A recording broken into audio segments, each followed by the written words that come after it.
right, man. We got another video coming in. Motor City Sports Talk. Appreciate everybody that tapped in with us yesterday.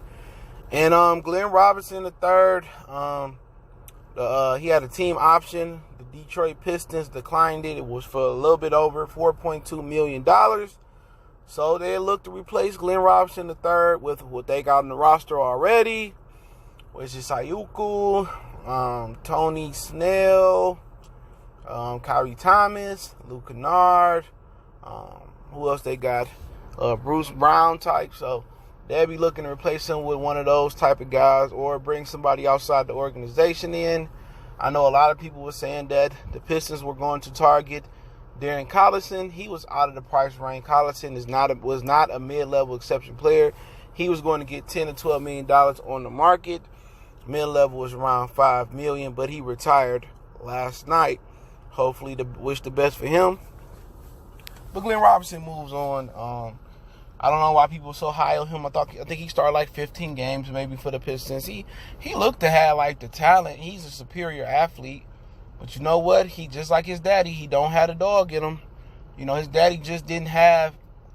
The game came easy for his daddy. He just didn't like he really had no effort. You know, just really didn't like he gave it his all. That was the book on him. And his son just seemed not to have no dog in him. Seemed to have no tenacity, no being ferocious to the rim. He if he had a motor, you know, I think he could be a really good player in this league, but he don't have a motor. He really easy, you know, like Sunday morning.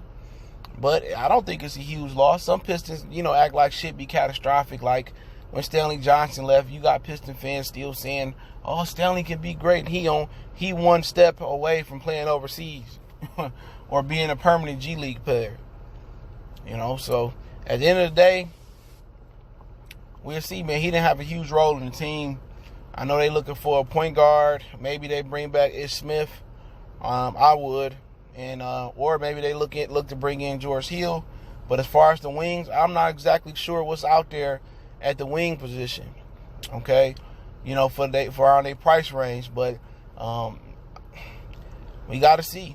We got to see big long wing that can defend. You know, he can defend, but he just didn't have no tenacity, man. But you know, for $4.2 million, maybe they just looking like we can replace him for the cheap, or maybe they looking to cut some cap because they sold that number 30 pick for 4 second-round picks and $5 million that Rod Beard said they possibly may use to pay off the Josh Smith contract. Yes, Josh Smith is still on the squad payroll, so maybe they're looking to pay that contract off, you know, with that money. But they sold the 30th pick, so maybe they not looking to go into the luxury tax that far. And if that's the case, then, I mean, that may not bode well for bringing Zaza back. I know ain't nobody crying. It may not be bode well for bringing Wayne Ellington back or Ish Smith back if they being that touchy-feely about it. But you got veteran minimums and stuff of that nature. The Pistons is well over the cap, $14 million over to be exact. So don't you cross your fingers for Jimmy Butler, you know, Kawhi Leonard, shit, Bojanovic. Don't cross your fingers for him. Pistons ain't got no money. Ain't got no fancy cars. So, yeah, I'll link the article in the description so y'all know that it's real.